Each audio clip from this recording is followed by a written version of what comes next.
Live. Everywhere. On netrootsradio.com.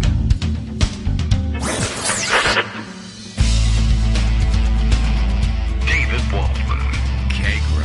In the morning.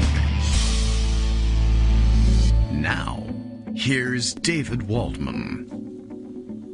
Hey, good morning, everybody. How you doing? It is Thursday, March 31st, last day of March.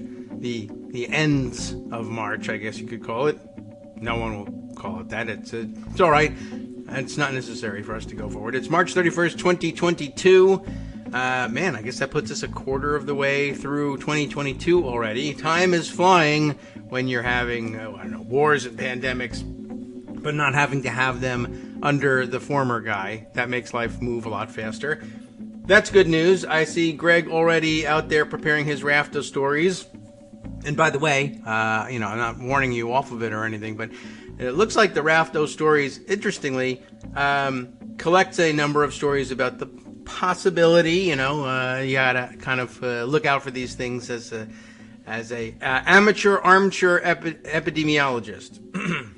The return, perhaps, of a springtime COVID surge. I guess some of the signs are gathering. I would say, though, for whatever reason, that the signs of a surge, as reported by the New York Times coronavirus tracker each morning for here in Loudoun County, Virginia, looked like they were gathering for the past week or so, and things have actually fallen off in the Loudoun County area, though I think one of Greg's Rafto stories was that in the national capital area, in general, things are on the upswing. So maybe just a temporary lull here in Loudoun County, which we're always grateful for.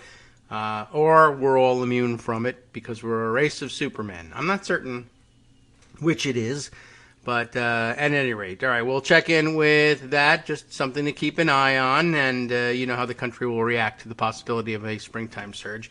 No, it isn't coming. You're all wrong, and we should all not only, first of all, we shouldn't wear masks because something public health Dr. Leanna Wen says, they're weird or something. And second, I don't know what else. We should all lick one another's masks just for the fun of it, just to show that we're not afraid of coronavirus. And also stock up on ivermectin by the dip, as they would say. No, don't do that. Don't listen. YouTube. Don't worry about it. Another study, this one perhaps more comprehensive than others, or maybe just the latest to Waste Inc. Ivermectin, not effective against COVID-19. We should check in on, someone else should check in on, a professional reporter should check in on the states that may have wasted money stockpiling hydroxychloroquine and ivermectin and various other fake so-called cures for COVID-19. See how much money they wasted on those things. I think someone actually managed to get some of their money back on a hydroxychloroquine stockpile at some point, which is a remarkable achievement. Congratulations to you, whoever you may be. Unless you are, of course, Ron DeSantis, in which case, damn you to hell, because he's a big jerk. Yesterday we mentioned, of course, that he had declared war on Disney. We should expand on that at some point today. A lot of good writing being done. None of it being collected yet by me, but I'm going to do this. But it really is. They're opening a new full-blown war front against Disney, which, has a reputation in America, somewhat popular, kind of, all-American sort of thing, and they're going to declare war against it. I don't think it will be particularly effective. And this isn't the first time that they've declared war on Disney either. Somebody was very clever in collecting the tweets of somebody who, over the years, has twice threatened to boycott Disney, or announced that they were boycotting Disney. Canceling their Disney Plus subscription was the manifestation in that instance. But he's twice claimed to have canceled it. And look out, he might cancel it a third time now. So I don't know how effective that boycott / whatever cancellation drive is going to be.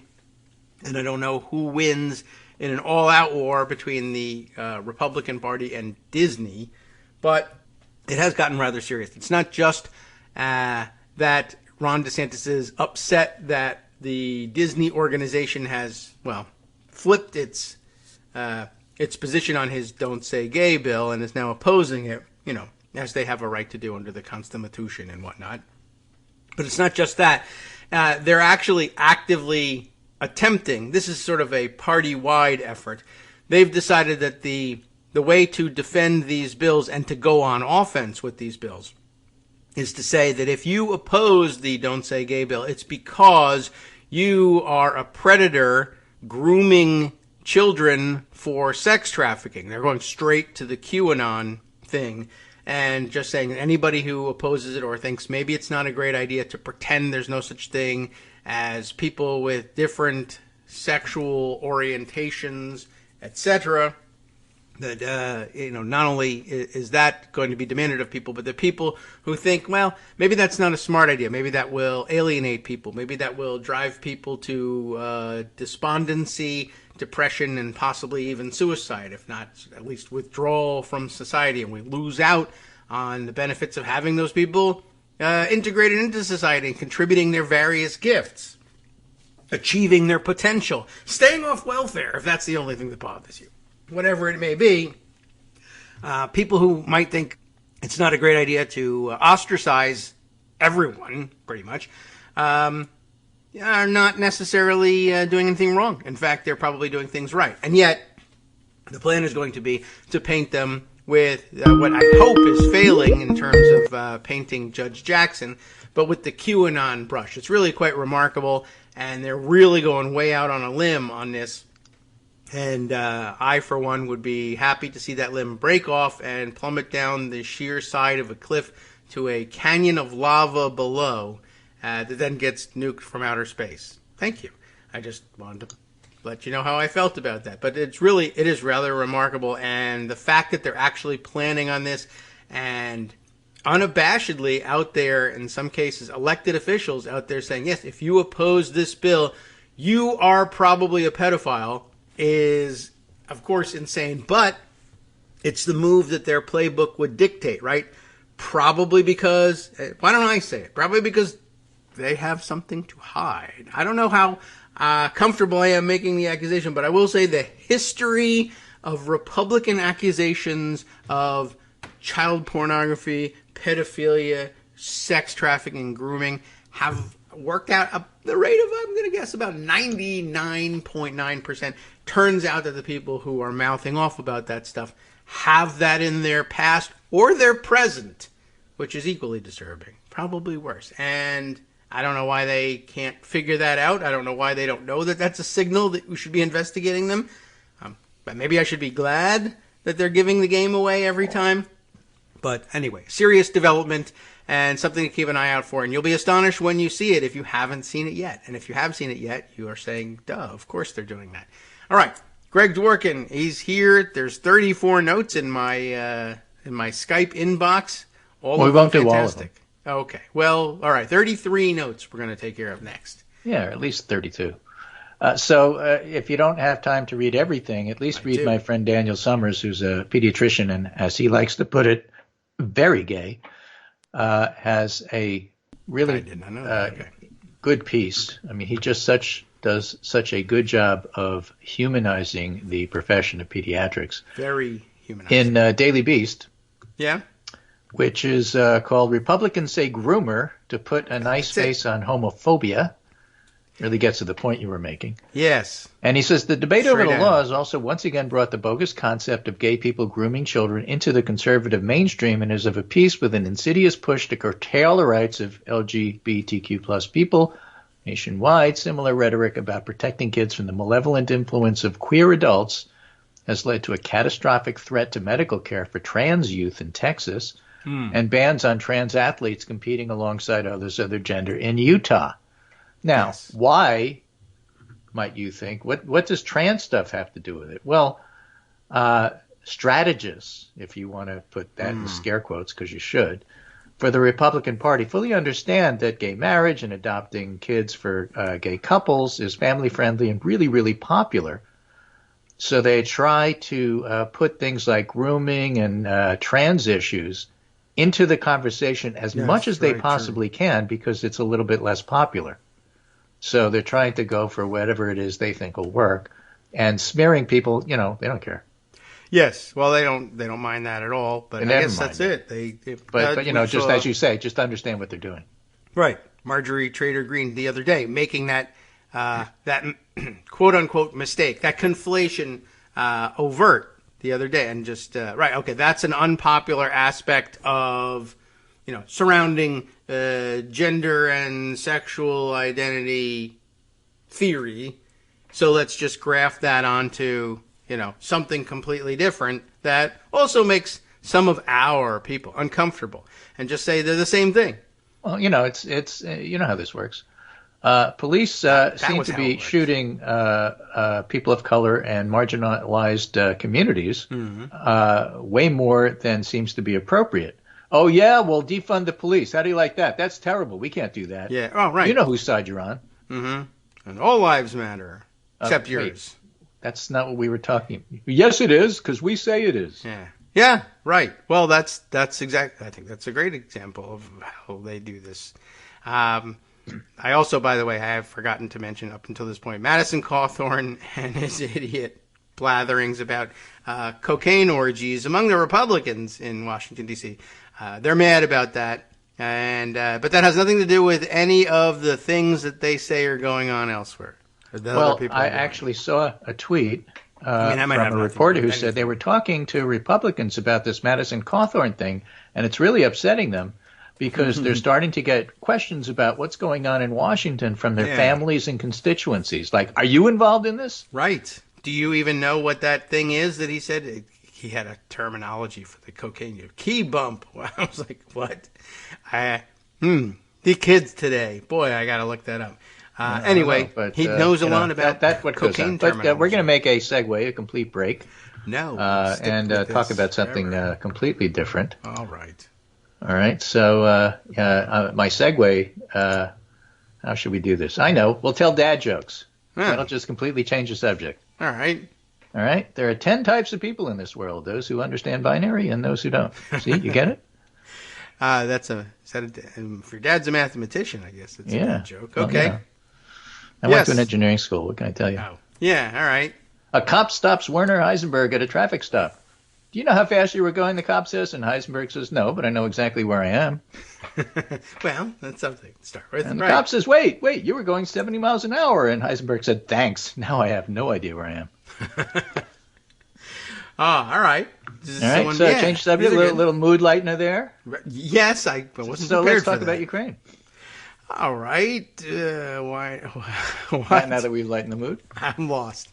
But like Heisenberg. Okay, yes. But at least you know how fast you were going. Right. So Andrea Mitchell reports on Russia's military offensive. Elaine Cooper, there has been a distinct change of tone coming out of Department of Defense, whereas the first 2-3 weeks of the war, they were saying Russia stalled. Now they're freely saying, this is a failed military campaign.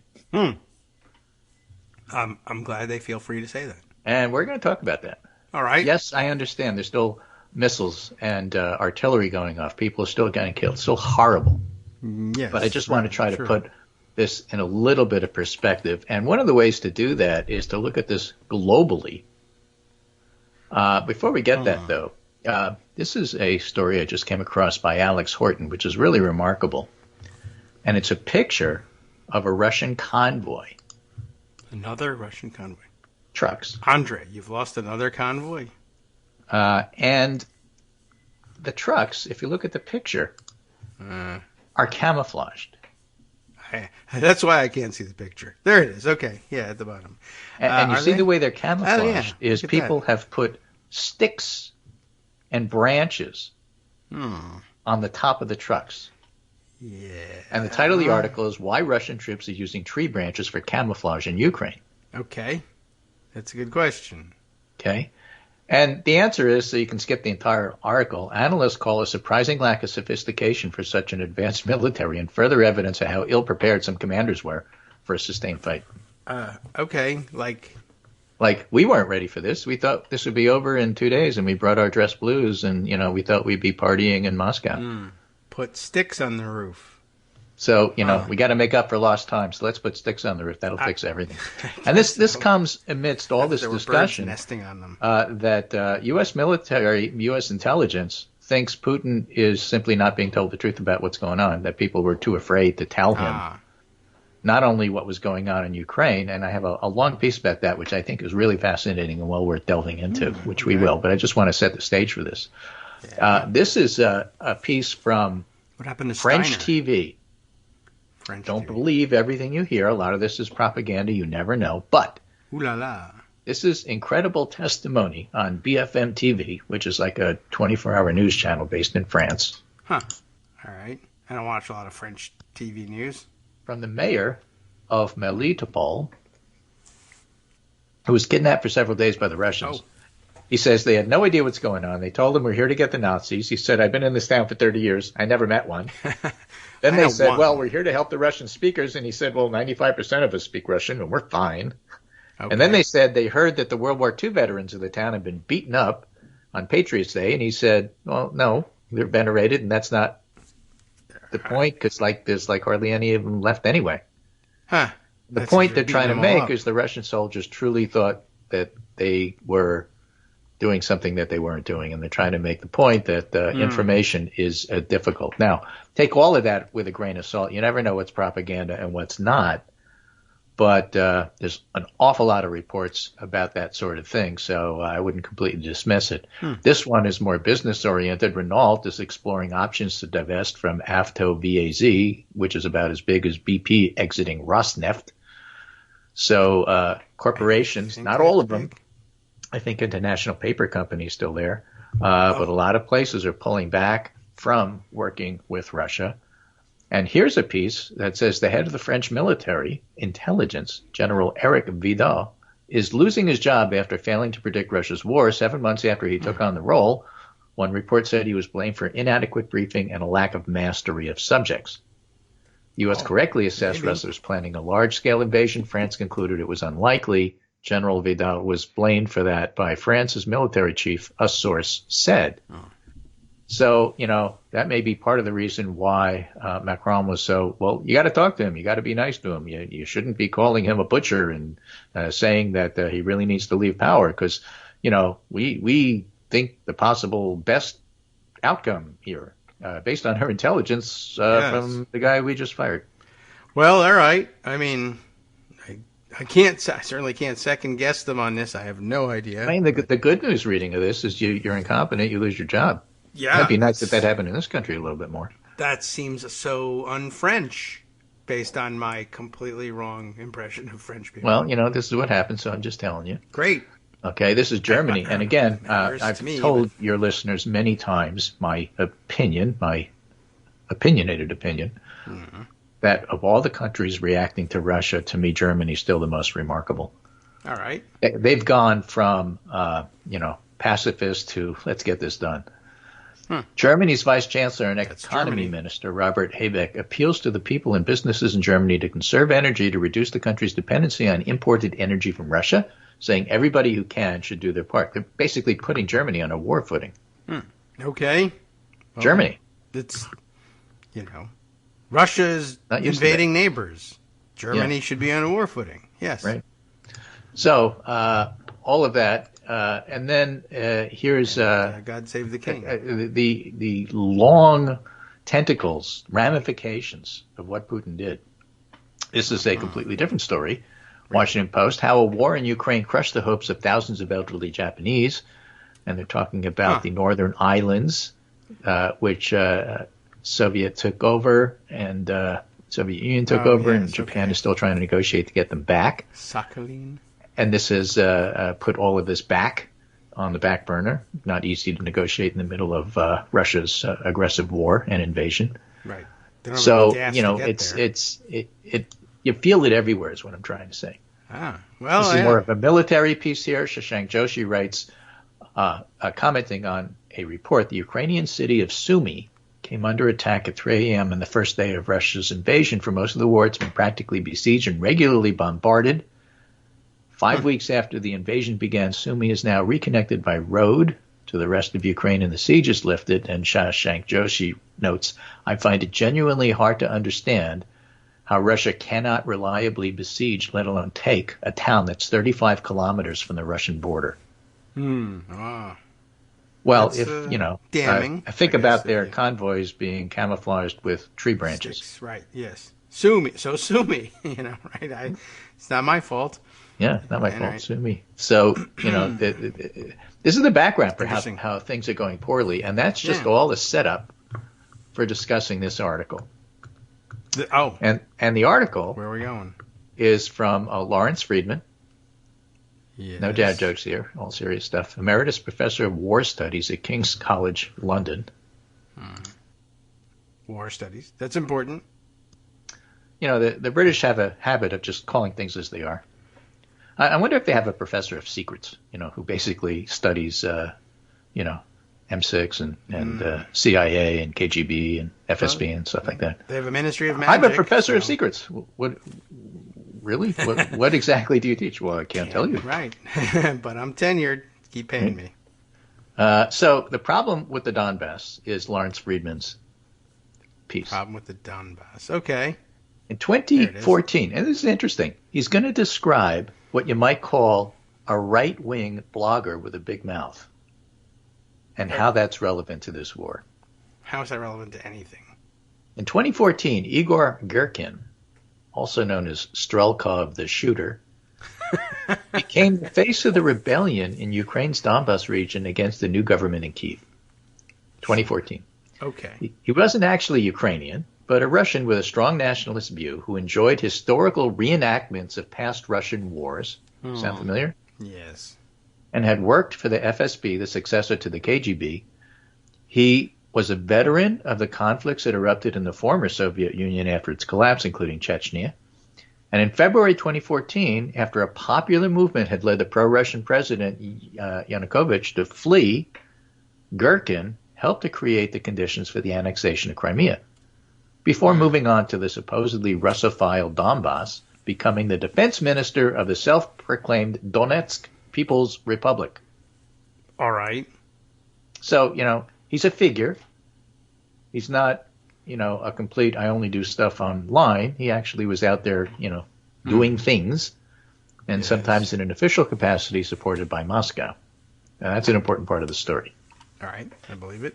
He did enough to help turn what might have been patchy unrest into a violent conflict, but then fell out with Moscow for two reasons. First, he was attracting too much attention. Oh, not mine, but especially after he was implicated in the shooting down of a Malaysian airliner, MH17, for which he's now being tried in absentia in the Netherlands. Well, yes, that I did notice. Okay. Second, he disagreed over political objectives. He wanted the territory of the Donbass, here's the important part, and more, if possible, to follow Crimea into becoming part of the Russian Federation. So he wanted the areas that are between Crimea and Russia to be declared part of Russia. Right, no longer between. No longer between. But Putin held back. Huh. Putin had a completely different idea. Militarily, this would certainly have been easier for Russia than it is now, but Putin's preferred strategy was to integrate the Donbass back into Ukraine under a new constitution that would guarantee its extra rights and its ability to influence Kyiv's future political direction. In other words, Putin, the master strategist, said, no, we're not going to take them and make them Russia. That would be easy. What we're going to do is more insidious. We're going to give them back to Ukraine, but they'll be our people. Mm-hmm. And we're going to make sure they make trouble for the Kyiv government so that no matter what happens, we have Ukrainians, scare quotes around Ukrainians, yes. All right, who are agitating to not be part of the West. And it's an internal Ukraine thing. We're just supporting them. That's basically what his plan was. I mean, it made some sense, and it caused a lot of confusion here about what was going on. So to follow his preferred strategy, Putin first had to stop the separatists losing to Ukrainian forces. Right? Because they were losing. Oh. So he did this by intervening. So in August 2014, by inserting Russian regular forces into the battle, remember they were all dressed as irregulars? All right, irregularly dressed. Then, having inflicted some heavy blows on Ukrainian forces, he agreed to ceasefire talks, which led to the Minsk Agreement in September, which was revised slightly after more fighting.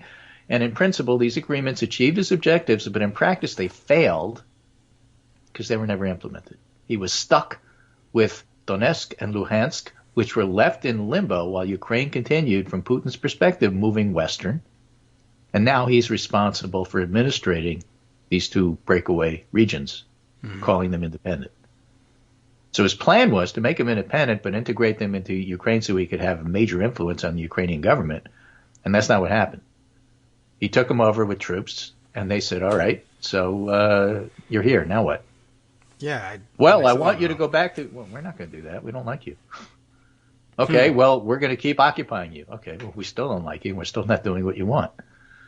So accepting that his plan from 2014 wasn't working, Putin either had to accept an increasingly unsatisfactory frozen conflict or take his chances and resolve the matter once and for all, turning Ukraine into a client state with a compliant government. That was his plan. That's what he wanted.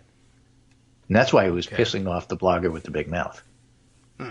He didn't want those areas to be client states. The blogger wanted these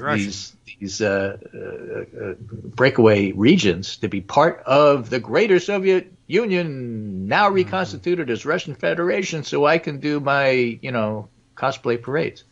Yes. There are many explanations for why he embarked on the war, including the role of NATO and demands for a new security order, but at its heart, this is always about Ukraine and Putin's inability to accept it as an independent state that was escaping from ties to Russia as it turned to the West. So as Putin's developing his plans, a disenchanted Gherkin, having failed to make a mark in Russian politics, yes, as a neo-imperialist, I'm sorry his name sounds like a pickle. It's not my fault. That's why you're laughing. Gherkin. I can't help it. Okay, it's for dad jokes. Yes. Kept up a grumpy commentary on events. He declared his former enclave to be a dump, with its inhabitants worse off than they would have been in either Russia or Ukraine. And even when Putin ordered a massive build-up, he was skeptical. And he noted exactly there's sufficient troops to complete a full invasion, suspecting at most Putin would try a limited operation in the Donbass. More after the break. All right, more disenchanted gherkins after the break. This place is dump. Well, he really put Putin in a pickle. What are you going to do? Hi, everybody. It's me, David. Let's change things up from the old fundraising pitch for just a minute and talk instead about how you can be a part of our show. If you've got a smartphone or any other electronic recording device, why not sit down and record a segment for us? Read us an important article and give us your take. Read one of your own original essays, or even just give us your commentary on something you'd like to share that's important to you. Then send the file to me at kagrox@gmail.com, and I'll try and work it into the show. Short segments, a few minutes in length, are easiest to fit in. And of course, I can't always guarantee that I'll be able to play everything, but if you've ever shouted at your radio or TV about something you wish was being covered, here's your chance to change that. Make the show your own. Send your submissions to me at kagrox@gmail.com.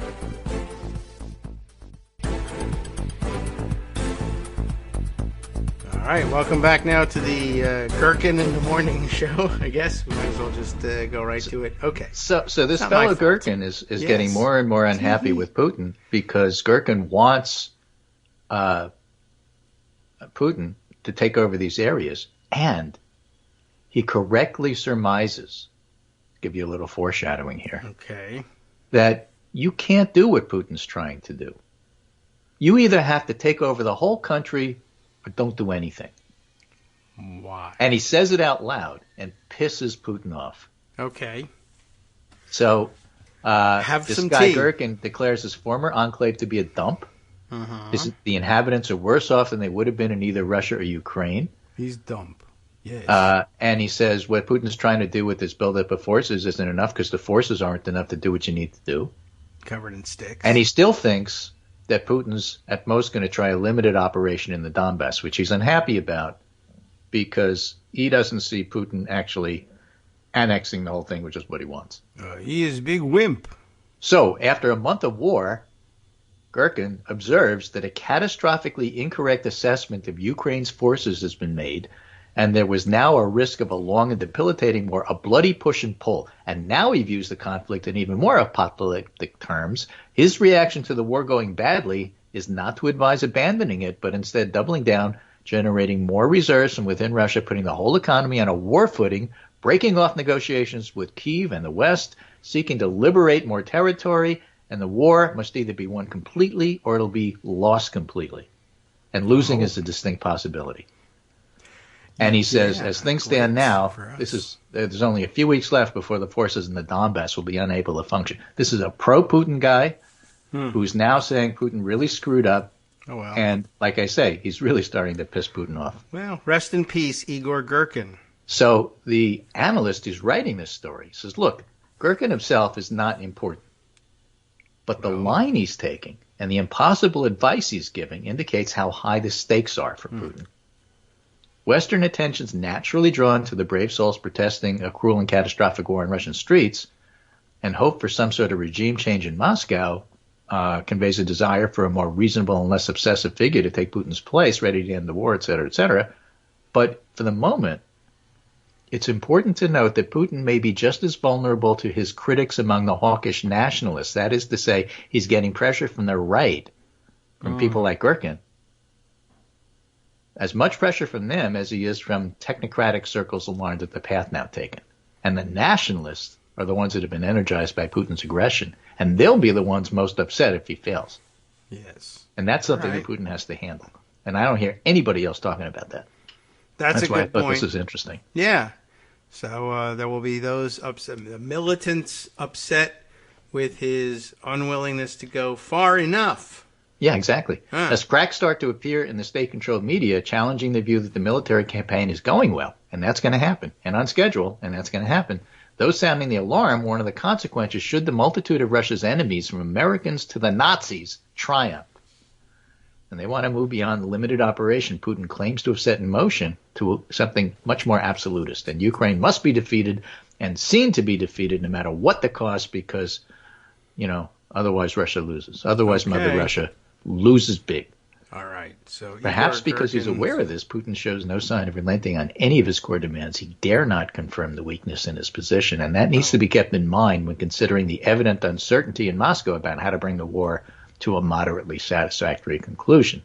It isn't as easy as just declaring you won and leave, because then he'll have all these nationalists on his right flank demanding that Russia do more. Yes, well, unless he kills them. Right. That's also a distinct possibility. There's been particular interest in the statement of 25 March from Russia's Deputy Minister of Defense, which announced that the first stage of the operation had been successfully concluded with extensive damage to the Ukrainian military machine, and that they would now focus on the main objective, which is the Donbass, and that appeared to let Kyiv off the hook, which meant, however, this was dressed up, some retreat both from Moscow's original objectives and its current offensive. Okay. And then as a gesture of de-escalation, Russians were going to wind down their attacks on Kyiv in the northern city of Chernov. This was then followed by limited signs of troop movements, with some units moving back into Belarus. This has led to intense debate about whether the Russians are really serious. They're not known for honest portrayals of their policies. Every gesture has to be scrutinized for deceptions and tricks. The U.S. is assuming they're just redeploying, et cetera, et cetera. And the state of the war will become clearer over the next couple of days, but there's no reason to doubt a degree of focus has been forced on the Russian military. Okay. They know what's going on. That's why they're putting trees on the top of their trucks. I was going to say they don't know what's going on, and that's why they put it. But okay, they know. Not because they've achieved their objectives, let alone because they wish to give a boost to negotiations, but because they are, one could say, and look, this is his writing, not mine, in a bit of a pickle. Yes. See? He really Vast said that? armies assembled to invade Ukraine have been frustrated and now largely exhausted, both literally in terms of fatigue as well as in supplies. Logistics and morale are pressing issues, along with casualties and lost equipment. They can't hold all their current positions beyond the Donbass, has been demonstrated in a number of successful Ukrainian counteroffensives, and to keep these troops going in defensive positions close to Kyiv so that they could keep Ukrainian forces tied down still requires supply lines for which they must remain strong enough to avoid conspicuous and embarrassing defeats. It's gotten to the point where, if you're looking at standard military strategy, well, leave some forces up near Kyiv to pin the Ukrainians down so they can't go back and reinforce the Donbass, implies competence on the part of the Russian military that as yet hasn't been shown. Right. You stay here and guard. Well, yeah, we'll get you supplies. Don't worry about it. I know you got a day and a half's worth of food to eat from 1932, but, deal with it. Yeah, put some sticks on here while you're at it. Reinforcements will arrive, writes Friedman, but on the evidence so far, few will be elite units. Many will involve unwilling troops dragooned into service. The equipment taken from the reserve will be obsolete and even less well-maintained than that which is replacing. Oh, boy. All that means is that it makes some, right, instead of trying to camouflage your convoys with trees and branches. They'll do Christmas decorations. I mean, you're running out of stuff. That's what's cheap. All this means is that it makes some sort of sense for the Russians to concentrate on the Donbass. There's even still a line of commentary that urges President Zelensky to see this as an opportunity to end the war and give Putin something he wants in order to bring the terrible war to an end. Donbass. Others wonder why Putin didn't simply make the Donbass a sole objective from the start. But this is worth addressing because it takes us back to the role of the Donbass in the whole story. It reminds us why political and military objectives cannot be discussed in isolation. If you have a strong enough military to go in and take the Donbass, what does that do for you politically? And if it doesn't, then why are you doing it? Did Putin want to invade the Donbass to make them part of Ukraine, as his original plan was? That doesn't make any sense, does it? That's hard to explain. Recall the days before the invasion. The Russian narrative was about the genocidal threat Ukraine posed to the Donbass. The separatists encouraged this with an elaborate rigmarole about how they were being shelled from Ukrainian positions and must evacuate civilians into Russia for their own safety. Right? Which they're still trying to pretense about. I guess so. On 21 February, when Putin convened that odd and stilted meeting with the Security Council, that was the one where he was at one end of the table and the others were in Florida. The question on the table was, should Russia recognize but not annex the independent statelets of Donetsk and Luhansk? And at the end of the day, after a long speech full of grievances and angry assertions that it seemed to be building up to more, Putin announced anticlimactically that, Russia will recognize the statelets. Okay, and that was curious, given the Russian lineup to the point that these enclaves should be part of Ukraine. Yes, that is odd, isn't it? Who should pay for their upkeep? Ukraine. Who should allow them more self-government and influence on Kyiv's policy? Ukraine. So we invaded these districts to make them part of Ukraine. You have to understand the basic nonsensical strategic things he was trying to do here. Right. The claim at the Security Council meeting was that Minsk agreements were dead because Ukraine clearly didn't want the territories. But that left another puzzle. The enclaves only constituted about a third of the total territory of the two provinces, and it soon became apparent that the separatists would lay claim to all of the territory. And the next day, the recognition of these statelets was put into law in Moscow, followed by the inevitably staged provocation that required Russia to act to protect their security. So on 24 February, when Putin announced his objectives of the invasion, that was then underway. He explained, will seek to demilitarize and denazify Ukraine, as well as to bring to trial those who perpetrated numerous bloody crimes. So the rapid escalation of Russian concerns led to the dramatic conclusion that only with regime change could the security of these territories be guaranteed. And that's because his original plan collapsed. So you take away all the dissembling, take away all the make-believe, and one can see the policy dilemma that's present from 2014. The starting point may well have been Putin's belief that Russia had some responsibility to protect the population of the Donbass, but the main concern was that this would lead to Ukraine drifting away even more from Russia, despite the historic connections between the two countries. So if he takes those areas, then the rest of Ukraine says, you really ticked us off. We don't like that. We're even going more west, so you don't take the rest of us.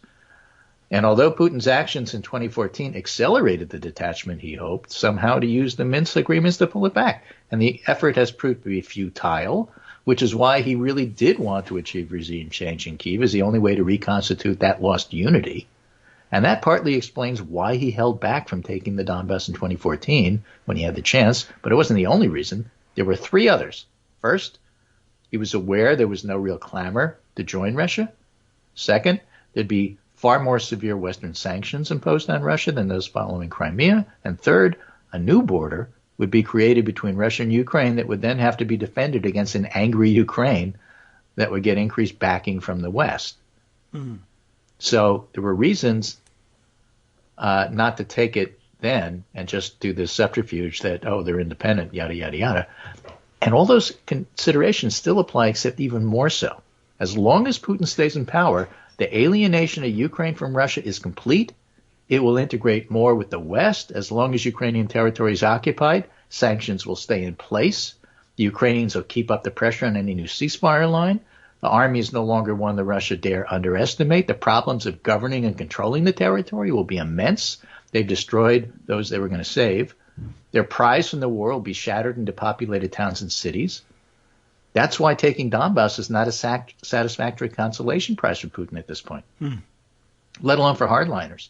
It's simply a recipe for continued instability, returning Putin's folly of 2014 into an even greater catastrophe, serving as continuing drain on Russia's dwindling economic and military resources. And now, he steps back and say, okay, so these are the situations that apply when Putin sits down at the negotiating table.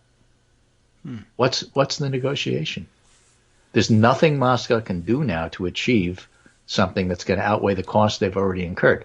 If he's unable to muster a final offensive to achieve his original aims, there's no formula that will enable Putin to pretend this has been a win.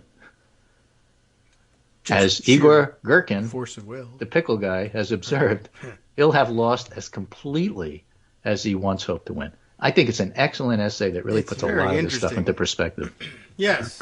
Well, I mean, I don't know whether I was going to say it helps explain things or just makes things worse. I'm not sure in terms of our understanding it, but that doesn't mean it's right. It's complicated. Why doesn't Putin, why doesn't Biden just call the guy and just, settle this? Oh, I don't know that was ever going to happen, but all the different things that people are suggesting, it's really complicated. Well, Biden said that he shouldn't be in power. Well, that changes everything. Putin was going to be in a situation to negotiate fairly, and now he won't. Come on. No. None of that is true. Yeah. Get over it. Meanwhile, the blob is wrong. It was fine for Biden to say that because it doesn't matter in terms of the outcome, but it matters greatly in terms of how people feel about what's going on. He told the truth. Get over it. All right. Mick Mulvaney would say. True. He did say that. But the opposite. But, well, I don't know. This, it certainly helps explain why we could never really put our finger on what exactly was going on with Russophile Ukrainians who still nonetheless claimed Ukrainian citizenship and were meddling in all sorts of things all around the world.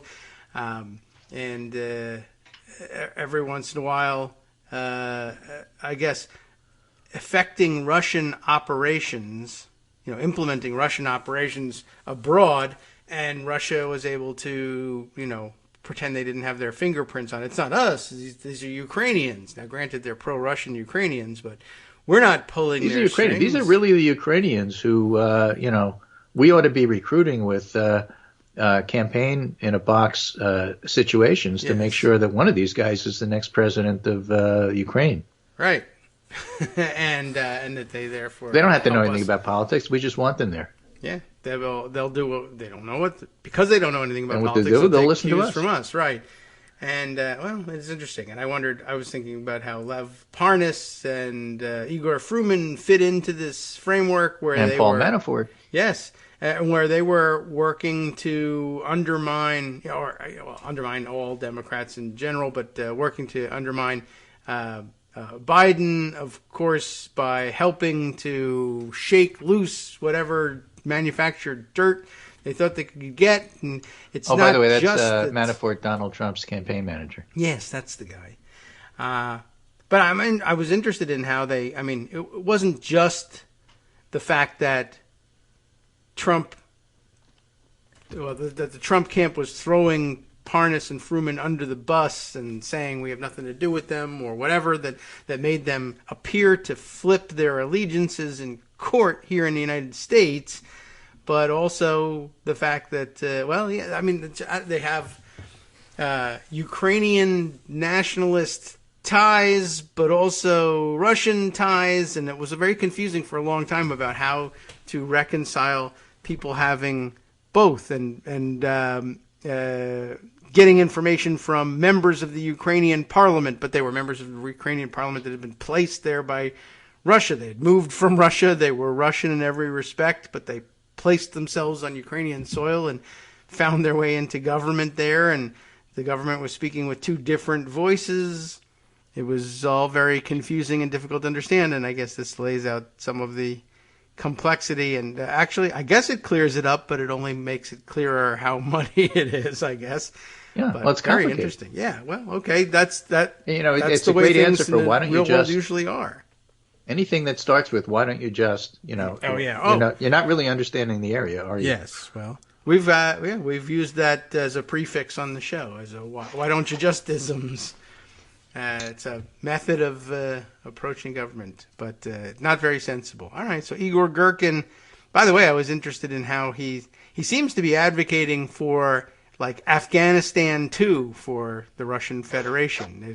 Which would be a disaster, but he's absolutely advocating for it because you can't lose space. No, and like, well, you caused the collapse of the Soviet Union that way. Why would that be a great idea now if you're trying to reconstitute, past Soviet glory? Because it's emotionally satisfying for guys like him to have another Chechnya. I guess that's all they know. He's got camouflage on in the picture. I note that. So he's not doing but he's not wearing a tree on his head. Right. So they're the reason they have to put the sticks on.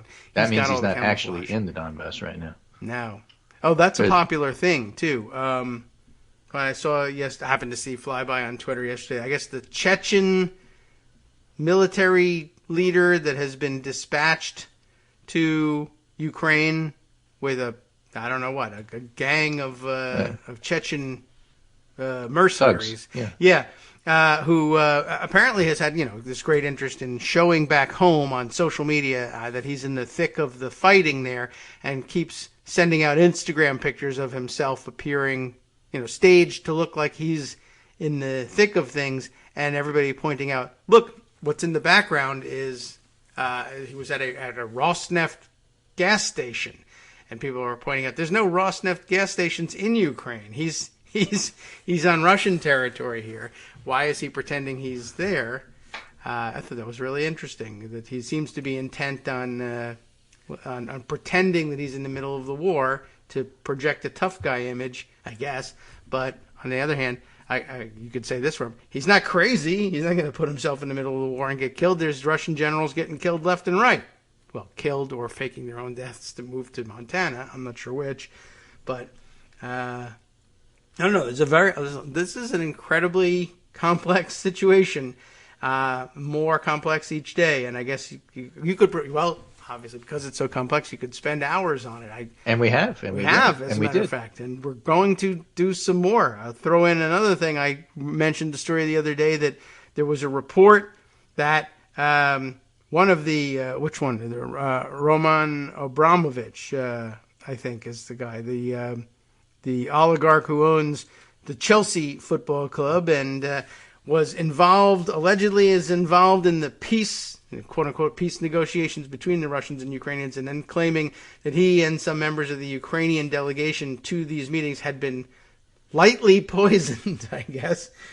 And big confusion over why that would happen and whether it would happen. And maybe somebody figured he was, doing some light treason here. Yeah, I guess so. I mean, I say lightly poisoned because they say we were poisoned by Putin, but it's also there are lots of stories now like, well, no, Abramovich has always been a pretty fierce Putin loyalist. On the other hand, maybe it's indicative of something more so complex. This guy, Girkin. Yeah, that they're poisoning loyalists too, but he was only a little poisoned. He seems to be okay. And then now there's articles questioning whether it really happened. Is it some sort of diversionary tactic? Did it really happen? Is it just PR that he put out about himself to make him look like he was distanced from the bad stuff? It's always hard to know. Yeah, it's really incredible how Byzantine this is, and I apologize to all remaining members of the Byzantine Empire. I don't mean to cast you in a poor light, but are there any left? Really? I don't know. But David and I promise we're not going to Constantinople to take it back. So right. Don't distrust us. No chance I will do that. Right. But only because I don't know where it is. But two, I don't want to. That's been a part of the debate in the last couple of days too. By the way, as there's pushback on why do we have to call it Kyiv now? You're changing things, and I don't like it. You don't mind calling it Istanbul, do you? Or Beijing? I don't know why this one's any different, but I don't know. People are weird and reactionary and strange, and named Gherkin. I wonder if it's Gherkin. I would ask him, but he'd probably shoot me. Yeah, so don't ask him. So in the remaining minutes, since we brought it up, let me give you this excellent Kurt Bardella, ex-Republican operative now, never-Trumper in the LA Times. Okay. Since we brought his name up, CBS News giving Mick Mulvaney a paid contributor gig is an act of journalistic malpractice. Right. The nice thing about this piece is he sort of summarizes exactly who Mick Mulvaney was for those who can't remember. From mid-December 2018 through early March 2020, Mick Mulvaney, former member of Congress from South Carolina, served as President Trump's acting chief of staff. Yeah. Mulvaney's watch. On Mulvaney's watch, the White House took a wrecking ball to checks and balances by vowing to defy all congressional subpoenas. On Mulvaney's watch, the Trump administration launched an unconstitutional attack against the process to conduct fair census. On Mulvaney's watch, at least 25 administration officials received security clearances that shouldn't have been granted. On Mulvaney's watch, Trump ignored numerous warnings from health experts about the severity of the coronavirus. More than 970,000 Americans have died from COVID since the pandemic began. And in spite of this record, CBS News made the decision to reward Mulvaney with a gig as a paid contributor. Now, there are other stories. This one, Washington Post, turmoil at CBS over Trump aide Mick Mulvaney's punditry gig. A network executive said they want to hire more Republicans to gain access ahead of a likely Democratic midterm wipeout. Yuck. Well, so now we know how they'll report on midterms. The article goes on to say there's a lot of pushback and uncertainty and unhappiness at CBS about the hire and their justification here. I know everyone I talked to today was embarrassed about this, said a CBS News employee who spoke on the condition of anonymity. The frustration was less about Mulvaney's high-ranking role in the Trump administration, more about the inaccuracy of some of his past comments. Everybody's baffled. A senior CBS News producer addressed the backlash by pointing to the 74 million Americans who voted for Trump. CNN President Jeff Zucker, who is a former CNN president now, made a similar argument to explain the strategy of hiring Trump-boosting commentators between 2016 and 2020. Again, that's how Santorum wound up on the show. But H.R. McMaster, as a contributor 2 weeks ago, a lot less backlash. One staffer said colleagues saw McMaster's expertise as valuable. McMaster, unlike Mulvaney, has also emerged as a strong critic of Trump's policies. The network's announcement of Mulvaney's appointment mentioned his varied experience as a public servant, all of which he lied to the public under, I would add. Yes. Not much of a servant. Thank you very much. CBS News has continued to build up its roster of contributors on both sides of the aisle ahead of the midterms and the 2024 election. How so on the other side, actually? Yeah, exactly right. Because George Stephanopoulos was once hired by ABC. That's your only thing on the other side? But that's not CBS. And that was some years ago. Yeah. Wow. Okay, well, I mean, I guess that tells you how they're going to report on the midterms as they come up. I guess they'll be doing everything they can to make their investment worthwhile and tell you that the Democrats are going to be wiped out, and even if they're not. How strange. Wow. I also saw, by the way, here's the tweet. Susan Glasser tweeting, perhaps worth recalling that it was Mick Mulvaney who set up the infamous July 25th, 2019 phone call between Trump and that guy, what's his name, Zelensky. It was a perfect call. Yeah.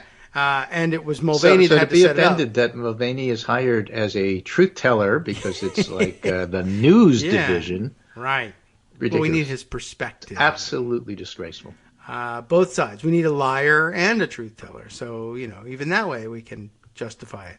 Yeah, we need a liar and a traitor. Yeah, so. Great. Well, this way we don't have to hire two people. I guess that. Well, all right. Yeah, it's very efficient then in that sense. All right. Well, I have less time to set this up now than I wanted to, but I wanted to ask you a question. No, you had all the good things to say, but I wanted to acknowledge, and this is an odd way of how to do it, but I wanted to acknowledge another great contributor to the show, but we're having to keep the contribution anonymous, but in exchange, as I usually will thank people on the air by name for their contributions, and I thank this person profusely as well. But said as opposed to announcing my name on the air, because he works in a rather conservative field, I guess, had a list of questions, one of which, all of which he'd like us to answer, but one of which is addressed to you. And before you go for your weekend break, the question is, what breed of dog is Abby, and has she ever bitten the sanitation engineers? She's a mutt. She's a rescue. She's a mix of a lot of different things, including pointer. And she loves the sanitation engineers who always come with cookies for her. But she's exiled today because she got into it with a skunk, and the skunk had the better of it yesterday. Oh, dear. And boy, I learned all about how to de-skunk a dog. Any of them work? Yeah. Okay, good. Yeah, this came from the American Kennel Club. Okay. And it's a little baking soda and a little, baby detergent and hydrogen peroxide. Huh. And you put it on the dog, and don't worry about if the dog is a little blonder after it than before. It doesn't matter. Leave it on for 5 minutes and then rinse it off very carefully. Keep it out of the dog's eyes. And it worked like a charm. Okay. Wow. Didn't help the fact that the rest of the house smells like skunk. Oh, now. yeah. Well, just douse the house and all that other stuff. Baby detergent. Like draft-like? Is that draft. Okay. Exactly. I know that one. Yeah. Okay. Well, that smells good, that stuff. Skunks, they don't. But, all right. So she's a little Ukrainian, a little Russian, a little pointer. Yeah. Pretty good. Okay. Well, I hope that answers at least. Well, that's one of the questions. Likes chipmunks, doesn't like pickles. But Okay. so we could answer that one for you. All right. Well, good. I'm glad we worked that one in under the wire. So we'll say that this special donor, we'll call him Greg Schmorkin. It's not And you, here's a little 30-second one. Tom Tillis Sure. backs primary challenge to Madison Cawthorn. Oh, hey, You can all deal right. with that after the show. Why not? Good. All right. Well, that's their biggest threat, primary. I mean, they'll still get another jerk, but all right, maybe a less mouthy jerk. Thanks, Greg. We'll see you on Monday. Fantastic. And we're out of time now, so bye.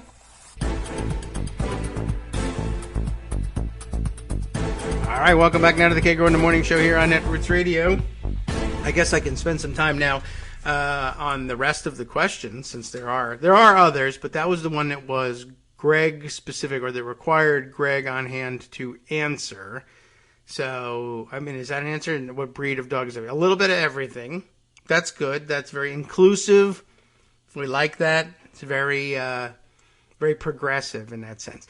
Let's see. I don't know if I have all the answers to all the other ones, but maybe you all have similar questions, and you're encouraged to submit your questions as well. I mean, why not? That's a popular thing to do online. You can ask me anything. I can't guarantee answering any of them.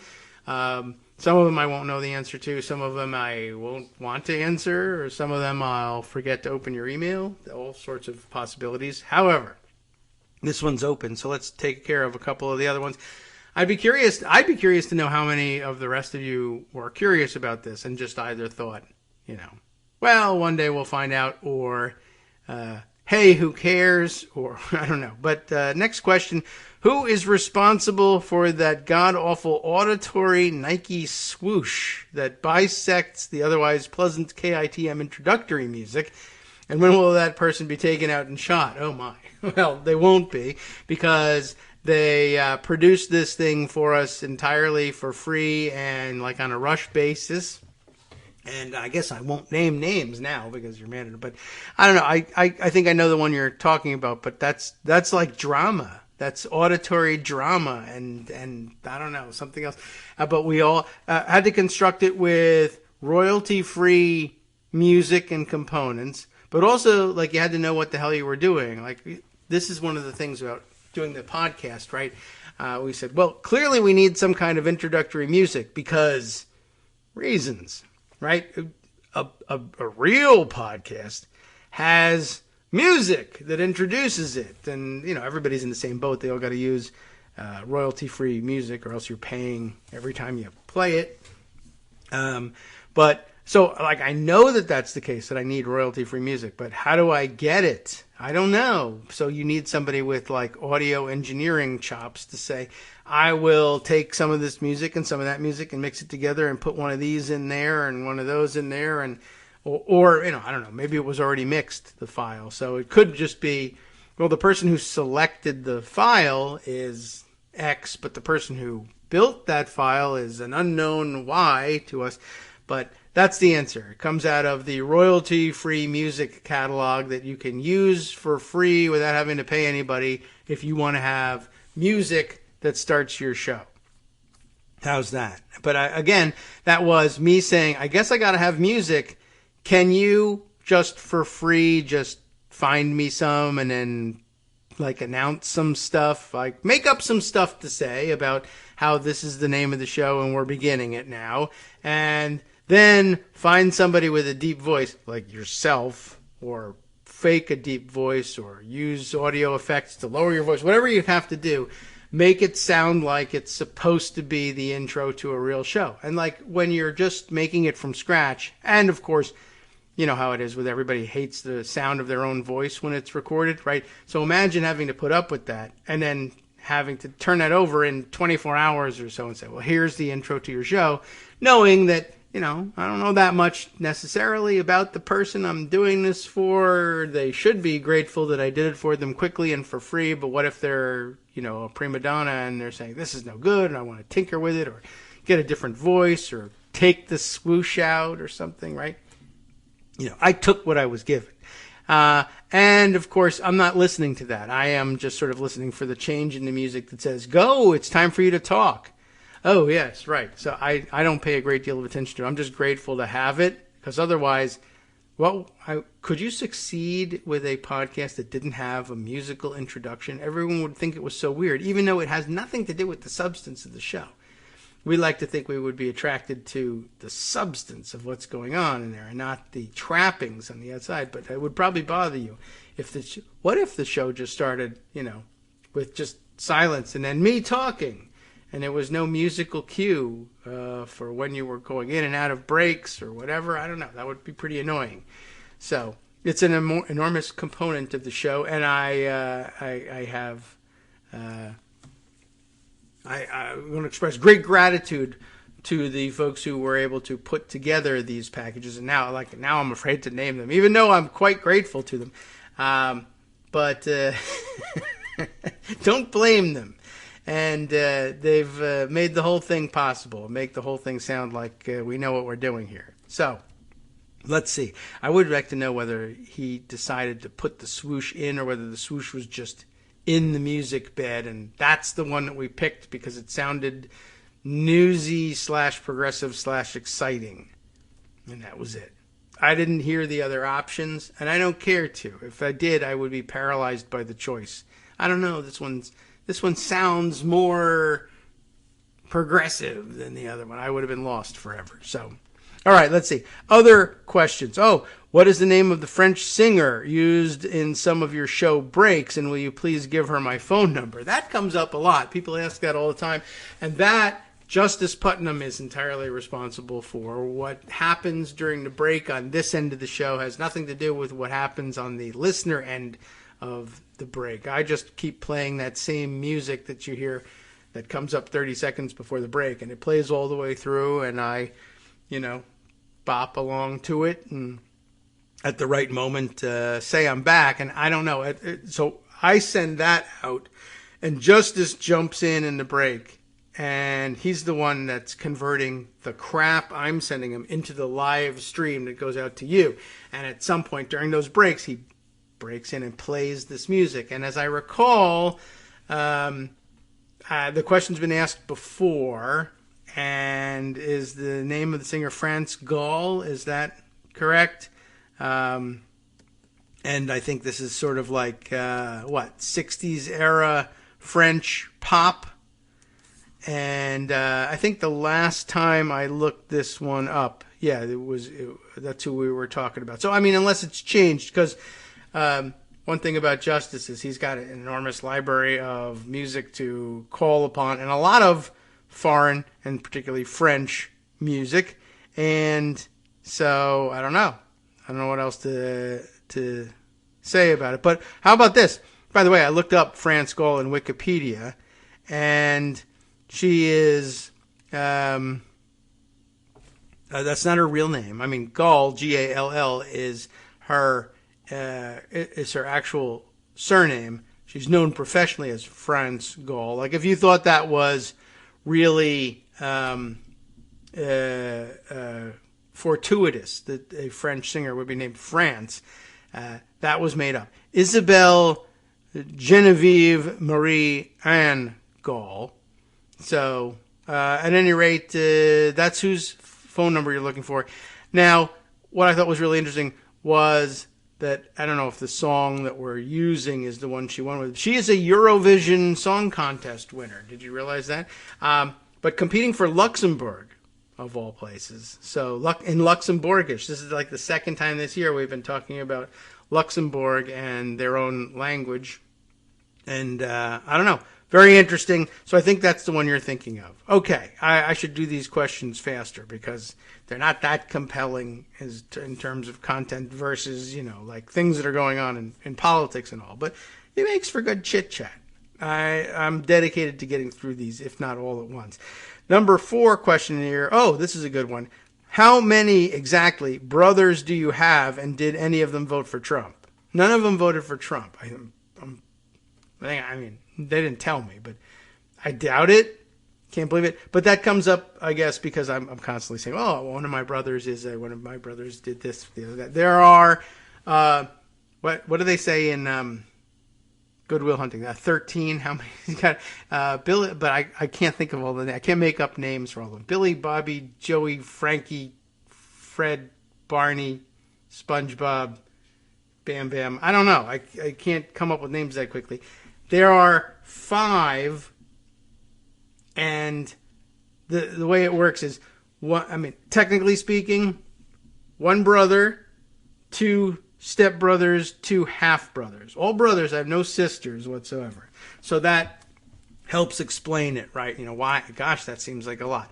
But it's not that many, for one thing. But that explains the odd references, and I don't want to give any of them away or get them in trouble with peer groups or whatever by naming them too often. Sometimes it slips out, but yes. So there are 5, and they're all over the country, and they do a lot of different things, and that's how there's always a brother for every occasion, for every story. One of the 5 of them have done it, whatever it might be. When will Greg finally get the praise and filthy lucre he deserves for his contributions to KITM, and will that include back pay? That's entirely up to you people. How do you like that as an answer? If we were, pulling in Rush Limbaugh numbers and money and the way, I don't know, somehow conservatives manage to somehow are able to engineer this stuff so that they make a tremendous fortune out of these things, then yeah, I would toss around, I would make it rain. I would be throwing dollar bills all over the place, hundreds for everybody. But no, he's very generous in doing it for free just because he likes to, and that's nice. As it is, Scott Anderson, who does things because he likes to, but also could use a couple of bucks, gets far fewer bucks than he really should be able to get for all of this. And I do feel bad about not giving money to Greg for it too, but we just don't clear enough. It's we're on thin margins here as it is. But if everybody was, I don't know, giving huge amounts of money or recruiting other people to give lesser amounts of money, perhaps, then it would be something we could do. But we like to keep it casual here because we don't have a whole lot. But it would be nice. But I appreciate everything that we do get. It makes it possible. It's a very difficult thing to justify here at home if there's no money for it, right? But there's just enough to, well, there's expenses that go along with it too. But we're clearing expenses. That's the good news. But then there are other expenses that don't come along with, not because of the radio, but because we have life. And, well, you know, I'm glad every contribution matters in every way that you would imagine. But I can't stress enough how, if there really was nothing in the way of contributions, like how could I justify continuing to do this? My wife would go crazy. And, you know, in some sense, she may already be going crazy, but she's willing to put up with it because it doesn't cost us money to make the show. So that's good. All right, what else?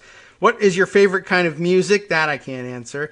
And can we all agree that Ted Nugent was never that good in the first place and is long overdue for a dirt nap? Sure, okay, he's not that great, Some of the songs were like, hey, that's catchy. But I don't know anybody. I've never known anyone who was like, man, Ted Nugent totally rocks.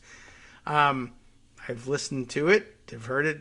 I don't know. My favorite kind of music, I guess, is the most boring possible answer for my age group. I don't know. Classic rock, whatever the hell that might be, I guess. Plus a little bit of whatever else you might have that's catchy and interesting. I'm not a big music person, so I'm a terrible person to ask, I guess. I had, plenty of friends and roommates in college years, etc., were the kind of people who always had to have music playing, and I just never really, music, that's nice. But I do find it distracting. Like some people can study or work with music on in the background, and I can't. I also get impatient as I'm listening to a song. I'm like, this song is going on for too long. Sometimes I want more from a song, but it usually reminds me of another song I want to hear. And if I'm in control of the player, I will click forward to hear something else. I don't play songs all the way through. Maybe that's a weird thing about me. There you go. Now you got some a new revelation that comes out of the question. There's a few more here. We'll get through them. Why does it take 4 hours or longer for you to upload the recorded version of the show each day? And couldn't you make yourself obscenely rich? No. By offering immediate download and other features as part of a paid subscription. It's an idea. Probably not. But let's see. Why does it take 4 hours? Well, one of the reasons it takes 4 hours. Why does it take me 4 hours to read through a list of 9 questions? And the answer is, I like to be thorough about things or go off on tangents or distract myself. The other reason it takes so long to do it is it's me doing it. And at the end of the show, 2 hours of, find ways to fill 2 hours and read these things, read the stories. Even when I have stories lined up and just read, I'm like winded and tired of the whole thing by 11. And then the prospect of then going back over the show that I just did to clean it up. I like to do a little bit of editing on it and clean things up. And if there are, horrible coughs in there, blank them out, and various other annoying and unattractive noises that happen along the way. I like to try and get those out of there too. I could easily give up on that, but I feel like it's doing everybody a disservice to have, and if I have the opportunity to take all those annoying noises out for people who download it as a podcast, wouldn't they rather not have, coughs and, sniffles and lip smacks and whatever else in there? Wouldn't you rather not have that in your ear? And I try to get that out of there. And I probably should stop. It's maybe obsessive. But then, just as with these questions, along the way, while I'm editing, Twitter comes up and there's an interesting thing and I read that, and is that good for tomorrow's show? And I could, occasionally when I really have something to do and I've got to get out of the house by noon to do it or something like that, I can speed things up if I really concentrate. But I feel like at the end of the 11 o'clock period, I want to open myself back up to input from outside, and I enjoy that more than introspection about the dumb stuff I just spent 2 hours on myself. More time inside my head? No. I'd like to get out. I guess that's why. If we had a professional staff and millions of dollars at our disposal, then I could hand that off to people, and I guess it could be done much quicker. And I could yell at them or fire them if they don't do it fast. Things like that. The problem is I cannot fire myself, and that's it. I don't know whether there's any real money in offering immediate download. I could try it, but the problem is, well, there are a number of problems, not the least of which is I will never believe in myself and my product, ever. So I think, why would anybody care to get this thing earlier, especially if it sounds worse, right? If you're paying extra and every, little annoying noise that goes along with, actually recording yourself in a microphone is still in there, where Wouldn't they prefer to wait and get the version without that stuff? And it might turn out, well, what will happen is half the people, like with Yelp reviews, worst place ever, best place ever, delicious pizza, horrible cardboard pizza, right? Half the people will say, I don't care about all that. Just get me the show and get it to me quickly. Please. And then others are like, God, couldn't you just take a little extra time and make sure that you're not coughing in my ear first thing in the morning? I'm listening in headphones. So I don't know how we solve that one. But if I could make myself obscenely rich by offering immediate download, like less work, more money, that does sound like a great combination if I could be sure that was going to work. However, I guess there's also this, like, why not try it? Because in all likelihood, no one will cancel their support because I coughed. Why won't I believe in that? I don't know. Even today, I'll probably still do this editing. Let's see. See if that stays in there. That has to stay in there. That doesn't work. All right.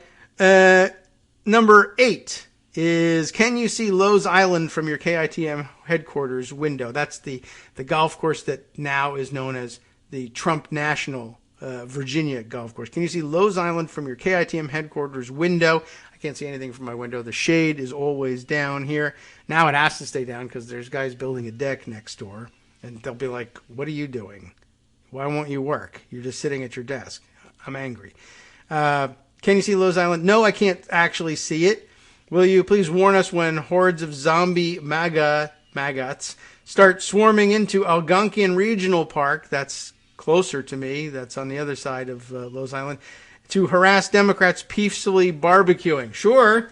I mean, I can't see that from my window either, but I'd have a much easier time figuring out what's going on in Algonquian Regional Park than at Lowe's Island. And lastly, are you still bitter at being kicked off the front page? Ooh. And when will you be recruiting volunteers for a January 6th style storming of Daily Coast World Headquarters? Oh, there's another one. So that wasn't finally. He says, and finally is number 10. Shall I answer that one? A little bit.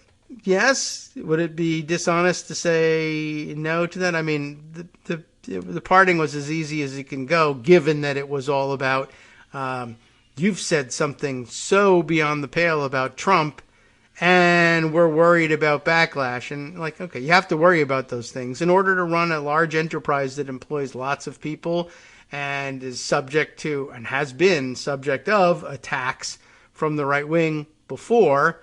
I understand that, and so not really. But, so on the one hand, like, well, what are you afraid of? I'm right about Donald Trump. He should be hanged as a traitor, and we should say that. And I think the issue was the day when he actually caught COVID, and, I don't know, whatever. However, I forget now how I expressed it. But basically, oh, yes, right, saying no state funeral for Trump. And it was like, too soon, he might die from COVID. Like, yes, he might, and he should, and I wish he would. And when he does, we shouldn't give him a state funeral. Although at that point, we probably would have given him a state funeral. But we already knew enough not to. Like, he had already been impeached for Ukraine, as a matter of fact. And that's important again now. But there were a million reasons why he should never have been given can never be given a state funeral. Though I think it'll still happen because we're just too stuck in our ways about things like that. And I was like, that's really, mild criticism to say the least. And honestly, nothing could be better for this country than, and our coronavirus outcomes. I think I can say in hindsight, nothing could have been better for our coronavirus outcomes for us and the rest of the world, had Donald Trump actually died of COVID. I think that would have changed a lot of minds about vaccine and taking it, and the seriousness of the pandemic, and that it isn't a hoax, and it certainly would have served justice, very well. It would have served well, and probably alerted a lot of people to the seriousness of the disease had the great irony taken place, and the guy who says 15 and it's going down to 0, and then he actually gets killed by it. I think that would have changed our destiny forever. The whole world's engagement with the pandemic would have been entirely different. And it's too bad, and I've said a number of times before, that the doctors at Walter Reed, they did the right thing, and they did the right thing in the right way, but they also failed the trolley problem miserably, and they should have let the trolley run over Donald Trump so that it didn't run over the 15 billion other rest of the people who get, there's a real number and everything. But the 1 million people who died in this country so far from coronavirus, I think that number would have been cut in half or even lower had they simply let the trolley run over Donald Trump. He wasn't a good person or good president anyway, so what the hell? But you can't really do that as a doctor, so I understand that. The fact that was the triggering event, not so great in my mind. But I will also point out, once again, from a business perspective, the show made no sense as a Daily Kos production, and they were generous to allow it to try and find its footing that way for a long time anyway. So they were apparently getting set to say, all right, well, this isn't really helping us, and we really do need to trim expenses. It wasn't a great expense for them. They were not putting a huge amount of money into the show. In fact, they were putting a very minimal amount of money into the show, but for one person. So it made made a sustaining difference for me at that point. And I still haven't recovered from that. But, it was nice of them to do. They didn't have to do it for any period of time, but they did do it, and they went on with it for a lot longer than they had to because they didn't want to be mean and say no. And that's nice. So ultimately, no, I'm not, I still glad to, I would be glad to hang out with them if it wasn't for a pandemic and the fact that they're all in California. If I was based in California, it probably would have been a very different situation, and I would have been podcasting from out of their headquarters, and the show would have been a little bit different. I would be more responsible for carrying forward Daily Kos themes as opposed to whatever interested me. But I'm not there. I'm here. And for all that time that I was sponsored, I guess, under their wing, one, we got audience for the show, and two, sustaining contribution.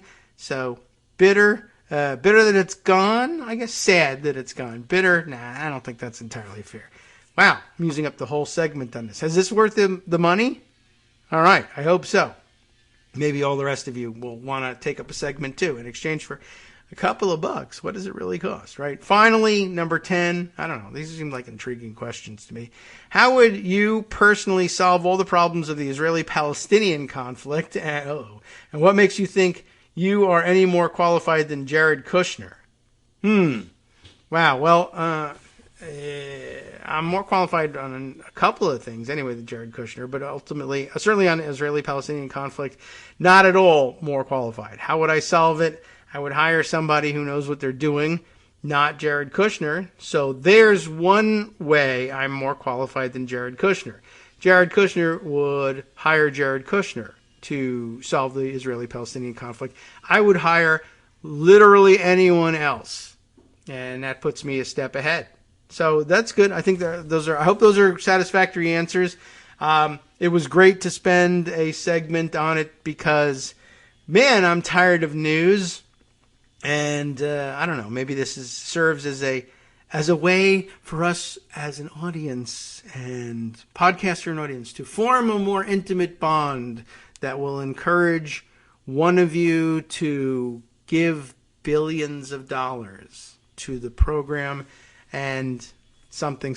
But okay, well, I hope it keeps you and everybody else listening with us for however long it takes for us to, to die and stop doing this show, I guess. Sometimes I spend some time thinking about what would be the sort of thing that would have me call an end to the show. And I am not sure, and I'm a little bit worried about being 85 and podcasting, and more worried that Greg will be 100 and podcasting, and with no end game in sight. Like, what do you do to break things off? And I guess it would be like I'm moving into a nursing home and there's no Wi-Fi kind of a thing. So, at any rate, Here's hoping that you all die first, and I don't have to explain it to you. I don't know what to say about this. Very sorry. I hope you all outlive me, and when I'm dead, I won't know that I'm not doing the podcast. That's the only thing I can hope for. Okay, there's another segment ahead in which I can try and rescue this program and bring you back from the brink of suicide. Hang on 2 minutes. Just don't jump. I'll be right back. Hi, it's me, David Waldman, the same guy who was just talking to you a second ago. Our Patreon subscription drive is still going strong, with over 175 monthly donors who help keep us on the air. If we've helped keep you going during the pandemic, why not return the favor and help us keep going so we can all be together for the next disaster? Patreon.com, Patreon.com, makes it easy to make secure, recurring monthly contributions to support our show. Patreon.com/KagroX gets you straight to our donation page. Maybe you'd like to thank us for keeping you sane during the Trump era. Maybe you're looking forward to in-depth explanations of what's going on in the Biden administration. Whatever it is that keeps you listening, we need your help to keep bringing it to you. And hey, if you happen to prefer using PayPal or even the Square Cash app, we're up and running with those options too. Thanks again, everyone, for all your support. We literally could not do this without you.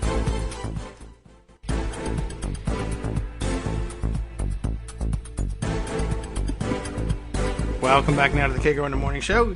And let's see, we'll continue on with our last segment. Oh, well, I do have one more acknowledgement to make here. Just a few days, in fact, after this recent contribution that led us to read this list of questions, we got another similar contribution, and it cannot be related because we hadn't yet announced that we had done this, but from someone who hasn't requested anonymity and probably should, because their name is similar to somebody that would, like, it would be a real problem if I was getting money from Stephen Miller. Now, I imagine there is more than one Stephen Miller in the world, and this one spells the name differently, unless I'm mispronouncing it and it's Stefan, as some people do say Stefan Miller, but I appreciate and I hope I am not screwing him up in any way, the contribution from Stephen, I'm not certain which, and that's just kind of insulting, but it probably happens all the time. But thank you for your contribution that came in via PayPal, and it's not as the notice is not as vibrant and celebratory when something comes in on PayPal as it is on Patreon. So it's easier to call attention to the Patreon contributors and sometimes miss the PayPal folks. I wanted to make sure that I got that one on the record. Appreciate your contributions as always, all of you. And we still get a recurring contribution from, believe it or not, I think I mentioned this on the air before, William Barr, which also has just got to be a different one. You would think, right? Unless I'm just somehow great for their work. Like, listen to this idiot. He's still on the air. Every time he speaks, Republicans do better. We got to contribute to keep him on the air. All right.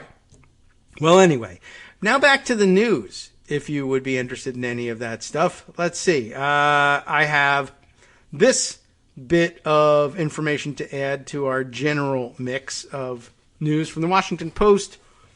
Devlin Barrett, Josh Dawsey, Jacqueline Alemany. Is there an extra syllable in there? Almani, perhaps. And Spencer Sue, who jointly report that the Justice Department, remember them? The Justice Department expands their January 6th probe to look at rally prep and financing.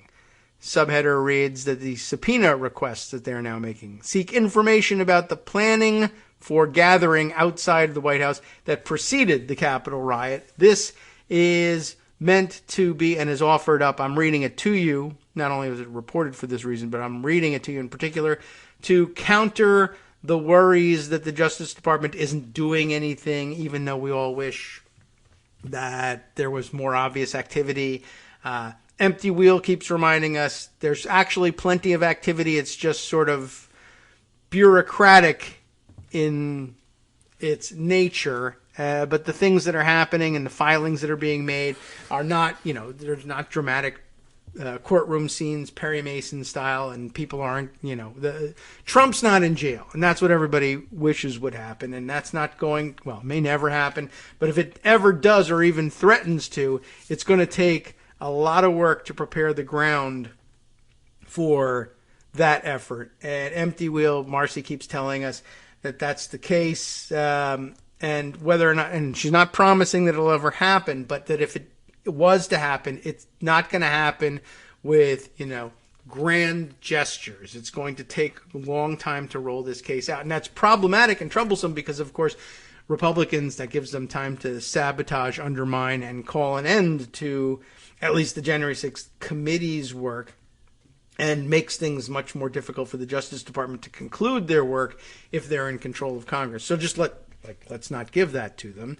But at any rate, this is meant to be a reminder that there's plenty going on at the Justice Department and that they are, in fact, expanding the scope. A lot of people were critical of them. You need to be looking at the problem more holistically.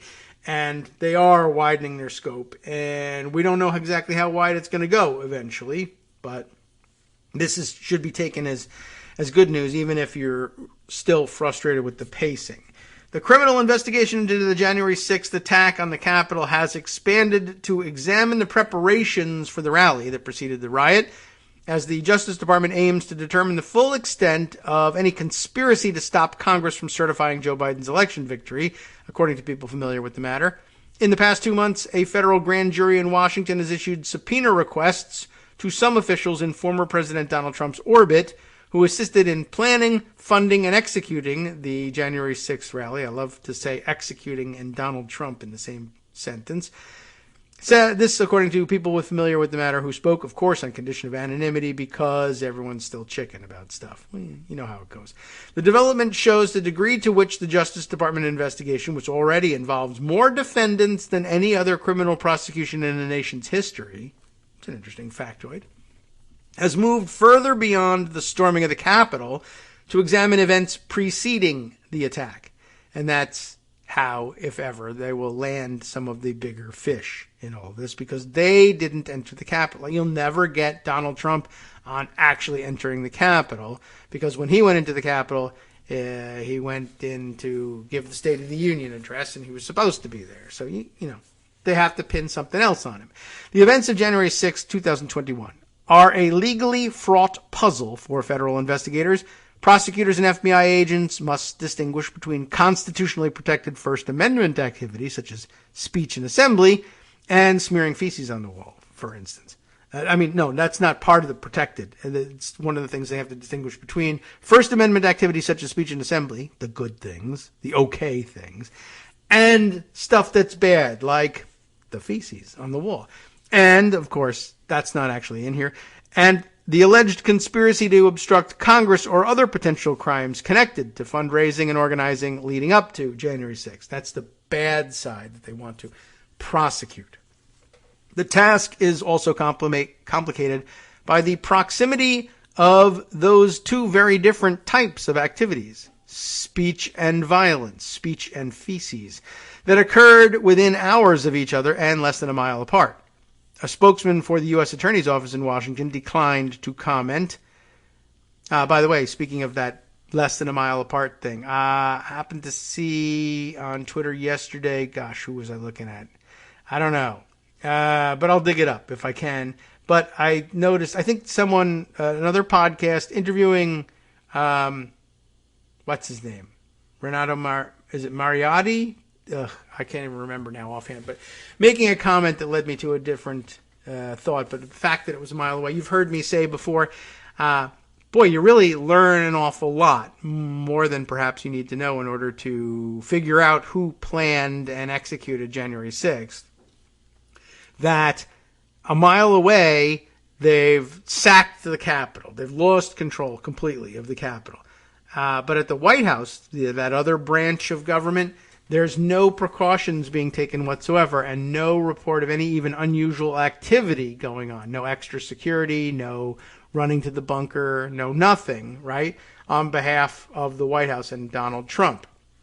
which means that I guess either that the Secret Service just said, well, we know what's going on here, so we're not going to do anything extra. But they should have covered for, I mean, if they were pro-Trump, and maybe the fact that they aren't is evidenced here. I don't know.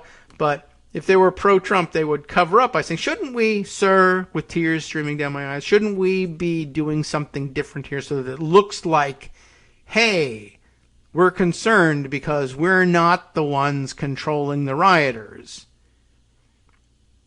Because, you know, this gives the impression that we are, that we're not at all concerned and not taking any extra precautions whatsoever, that a riot of people that we don't control, so therefore we can't predict, is a mile away, sacking the Capitol, taking down the government, but they are not going to come and take us. Well, you know, the truth is that they're pro-Trump, and that's why they're not doing it.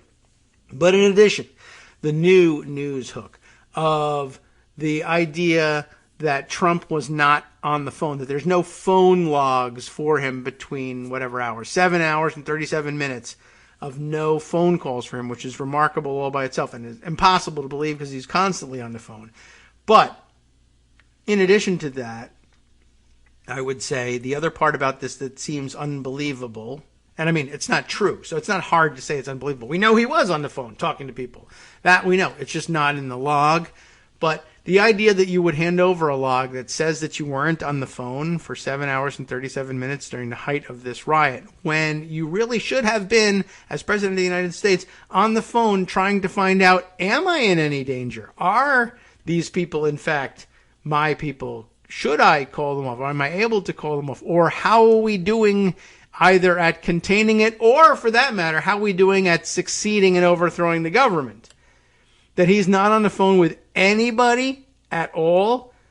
Between that and the fact that there's no security measures taken at the White House, I mean, what else do you need to know about who called this riot and was in control of it?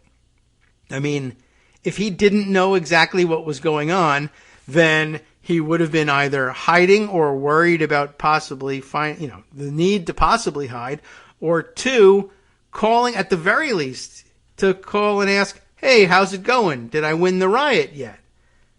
But, I mean, the two things together, I think, make it open and shut. Donald Trump called for this and was driving it and directing it. Otherwise, he'd be acting differently in some way. And in fact, the only two things that he does, hiding and talking on the phone, are erased from it. There's no evidence of them happening. Well, the phone calls we have evidence of happening because the other people he called were dumb enough to say, yeah, he called me. And they thought that was prestigious and helpful to the cause. But it was really damaging. Anyway, so where were we? Oh, yes, right. The task being very complicated over at DOJ. On the morning of January 6th, thousands of people from all over the country gathered at the Ellipse near the White House to rally behind the false premise that Trump had won the 2020 presidential election. The outgoing president began speaking to the crowd around noon and called on attendees to march down Pennsylvania Avenue to the Capitol. In other words, to set on foot the insurrection. That's literally what he did. At approximately 1 p.m., the barricaded security perimeter of the Capitol complex was breached and people flooded toward the building. The mob stormed forward. You know all about what happened, right? They broke in. Lawmakers fled to safety, delaying the official count. More than 100 police officers were injured. Prosecutors have charged more than 770 people with crimes, and the FBI is seeking to identify hundreds of additional suspects, including a person who planted pipe bombs, still looking for that person, outside of the Democratic and Republican Party headquarters the night before. I mean, a lot of people are saying that was Marjorie Taylor Greene. I don't know. I still, personally, I just don't understand why people think that it looks like her, but it's funny. And she's a horrible person, so go for it, I guess. Grand jury subpoenas are the legal mechanism used by prosecutors to gather information for a criminal investigation. And a subpoena in and of itself doesn't mean that any particular recipient is under investigation or likely to face charges, even. But the subpoena demands issued in recent weeks do indicate that the aperture of the investigation has widened after Attorney General Merrick Garland pledged in a speech way back on January 5th, the day before the anniversary of the attack on the Capitol, to follow the evidence wherever it leads. Now, the people familiar with the subpoena demands declined to identify the individuals who had received them or provide additional details. They are holding it close to the vest here for good reason.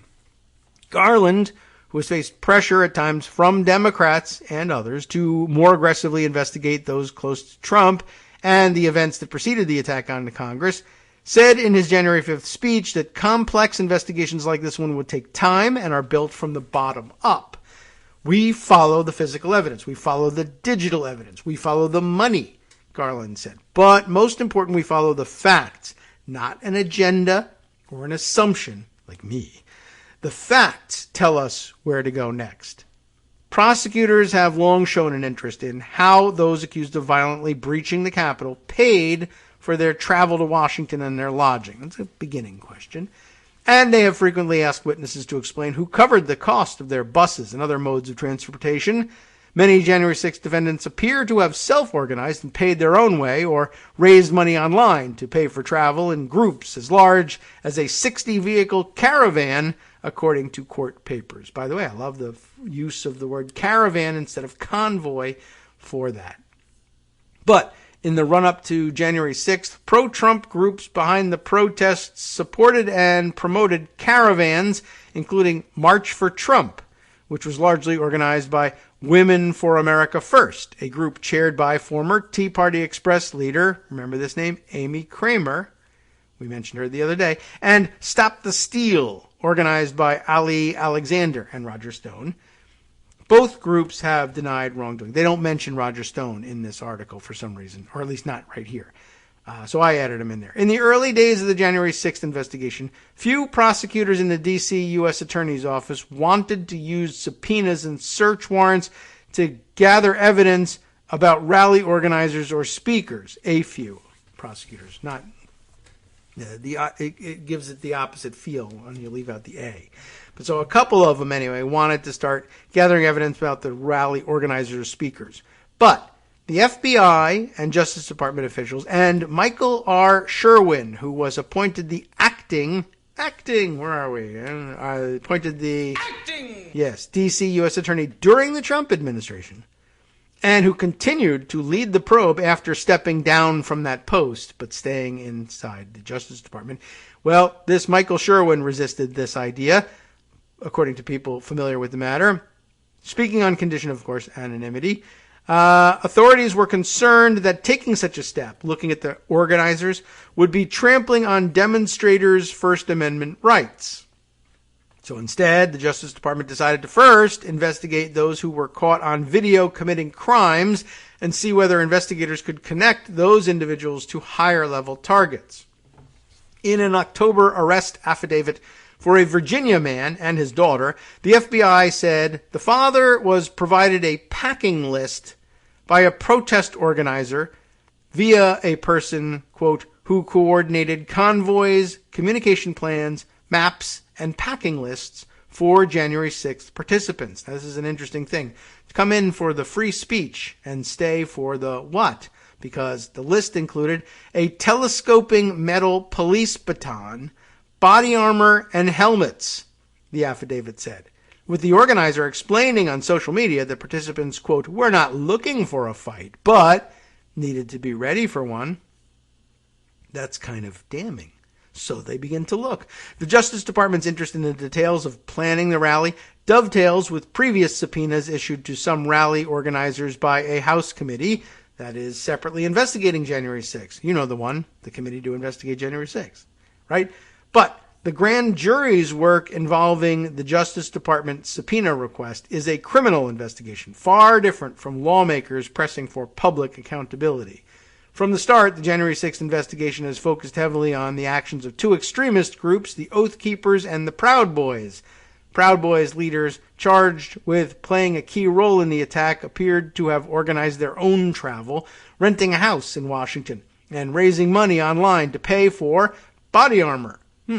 According to government court filings, the Proud Boys leader at the time, Enrique Tarrio, was not in Washington on January 6th, but was arrested earlier this month on charges he conspired with other members of the group to attack Congress that day. Prosecutors said that arrest resulted from newly discovered evidence detailing his role. Tarrio has denied wrongdoing.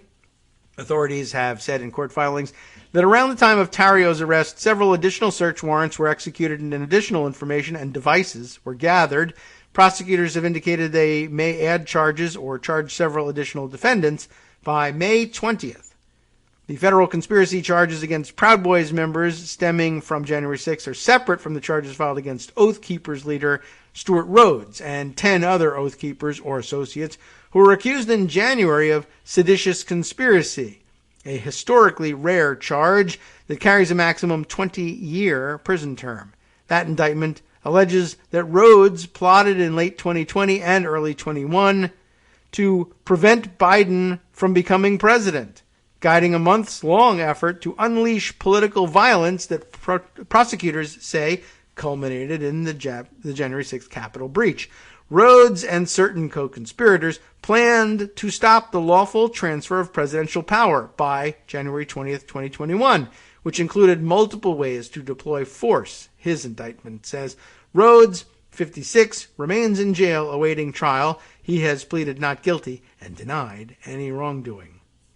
That's actually the end of the article, but informative in terms of where they are and why, reminding us why they're going slow and encouraging us to think better of the folks conducting this careful investigation at DOJ, even though you are, kind of impatient about things.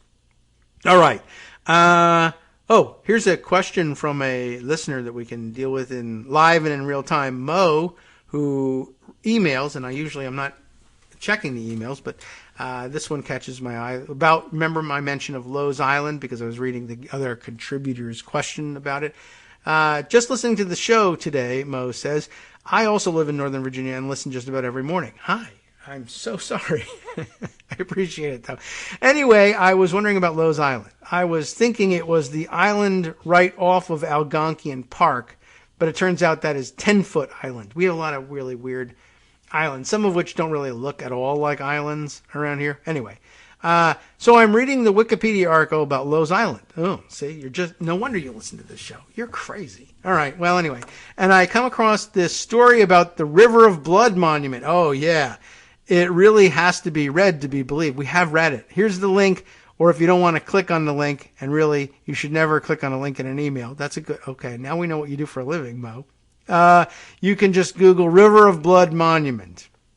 But it looks like this is a fine link to what appears, anyway, could be spoofed, to be the Wikipedia entry about it. Yeah, we haven't spoken about it in a long time, but yes, you've discovered a great story about Donald Trump. This is, longtime listeners will recall the story. This is when he bought the golf club, originally known as Lowe's Island Golf Club. And again, Lowe's Island, island, it might not even really be an island. I don't know. We're talking about islands in the Potomac River. And the Potomac around here, there are weird little branches of the Potomac. Like there's some raised areas in the riverbed there that end up being islands. And sometimes, it's like maybe 6 inches of water that flows in a little rivulet through between the banks of the actual river and this island. And it might not even always have been an island. It might have just been part of Virginia, and then eventually, water eroded its way through this little path and created an island, but you can literally walk over the water that separates it. But okay, now it's an island because it's not connected to land. That's like the kind of thing that Lowe's Island actually is. Anyway, the River of Blood Monument, this was when he bought the club and he thought it needed some extra hook. So he figured, there's lots of Civil War history around here. Let's make up a battle that we'll pretend actually happened here and put a big flag in. This is an excuse to have a gigantic flag on the site of my golf club. And he had that whole plaque put together about the battle that took place here, and it turned it into a river of blood, but there was never any such battle there. You remember all of that one. It really is remarkable. I'll include the link, if it's a good one, for you to read up on it if you're a new listener. But yeah, it's pretty amazing. Anyways, so yeah, that's 10-Foot Island there off of Algonquin Park. There's a couple of them, and there's anyway, it's fascinating if you're like into geography and geology, and if you're not, then just you're crazy and you listen to the show. That kind of fascination. There's good value in that too. All right, let's see. Really time to wrap things up here, but I do think that there was an item or two more in pocket that probably needed to be explored, and we'll see whether or not we can squeeze any of them in. This I'll save for tomorrow. There's a whole theme there. I'll read you this piece then. We'll squeeze this in. From The Guardian, revealed Trump used White House phone for calls on January 6th that were not on the official log. Well, we know that he had made those calls. They were to people who have already admitted that they received those calls. Jim Jordan, Mike Lee / Tommy Tuberville and others, Kevin McCarthy, etc. Well, now some reporting from The Guardian that basically just says, okay, and this is kind of small potatoes in the middle of this thing, but basically, yes, the White House was doctoring the lists, probably. That's the only way it could have come out like this, which is technically a violation of the Presidential Records Act, and so putting all that on record, it's one of his lesser crimes. But Hugo Lowell, reporting for The Guardian, revealed Trump used White House phone for call on January 6th that was not on the official log. Trump's call to Republican senator should have been reflected in the presidential call log on the day of the Capitol attack, but wasn't. So the evidence here is that the number, I guess, identified on the other end of the call was a number, I guess it comes up as 202-395-0000, which is sort of a general overall number representing the White House. So 202 is the area code, of course. You know that from the Daily 202. Greg reminds you all the time. 395 is the prefix for calls coming out of the White House. The former president called the phone of a Republican Senator, Mike Lee, with a number recorded as, the one I just gave you, a placeholder number that shows up when a call is incoming from a number of White House department phones, the sources said. The number corresponds to an official White House phone, and the call was placed by Donald Trump himself, which means the call should have been, really by law, recorded on the internal presidential call log that was turned over to the House Select Committee investigating the Capitol attack. Trump's call to Lee was reported at the time, as well as its omission from the call log by Washington Post and CBS, but the origin of the call as coming from an official White House phone, which has not previously been reported, raises the prospect of tampering or deletion by Trump White House officials. And then we're getting into more serious stuff, right? It also appears to mark perhaps the most serious violation of the Presidential Records Act, which no one cares about, apparently, the statute that mandates preservation of White House records pertaining to a president's official duties by the Trump White House concerning January 6th records to date. A spokesman for Trump didn't respond to requests for comment. Trump called Lee, as you know, on 2:26 p.m. on January 6th through the official number. According to call detail records reviewed by The Guardian and confirmation by the two sources, the call was notable as Trump mistakenly dialed Lee thinking it was Tuberville. Lee passed the phone to Tuberville, because I guess they all hung out together, who told Trump Mike Pence had just been removed from the Senate chamber as rioters stormed the Capitol, but Trump's call to Lee was not recorded in either the presidential daily diary or the presidential call log. A problem, because even though entries in the daily diary are discretionary, according to several current and former White House officials, the call log is not. The presidential diary, we can skip on all that. The presidential call log, different from the diary, typically generated from data recorded when calls are placed by White House operators, is supposed to be a comprehensive record of all incoming and outgoing calls involving the president through White House channels, the officials said.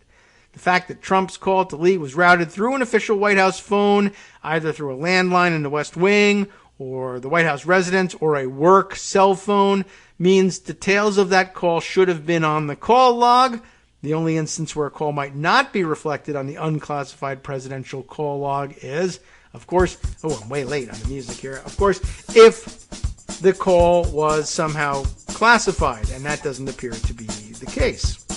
The absence of Trump's call to Lee suggests a serious breach in protocol and possible manipulation, the official said. So yes, certainly a violation of the Presidential Records Act, and that could be the hook that you use to get in to charge him with something different. But the fact that it was missing appears to indicate, well, to me and probably to any jury member, that this was done on purpose. They kept it off the list or took it off the list.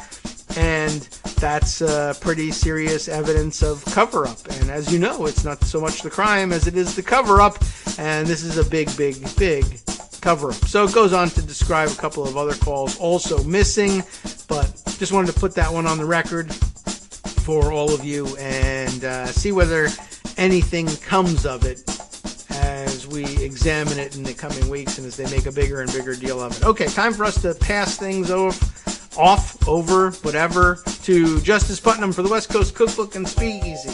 And now we can take advantage of the extra time we stole from his show to tell you a little bit about what he's got coming up, including that Kremlin advisors will overthrow Putin before giving him bad news about Russia's war failure. They'd rather do that. Radio.com.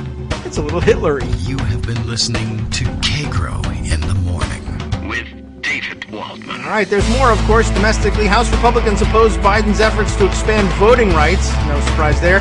A network of national conservative groups is influencing Wisconsin's school board elections. Oh, we've got to go to that. Definitely. Well, stay tuned if you can't wait for me to explain that tomorrow. Justice Putnam dives in with this and more next.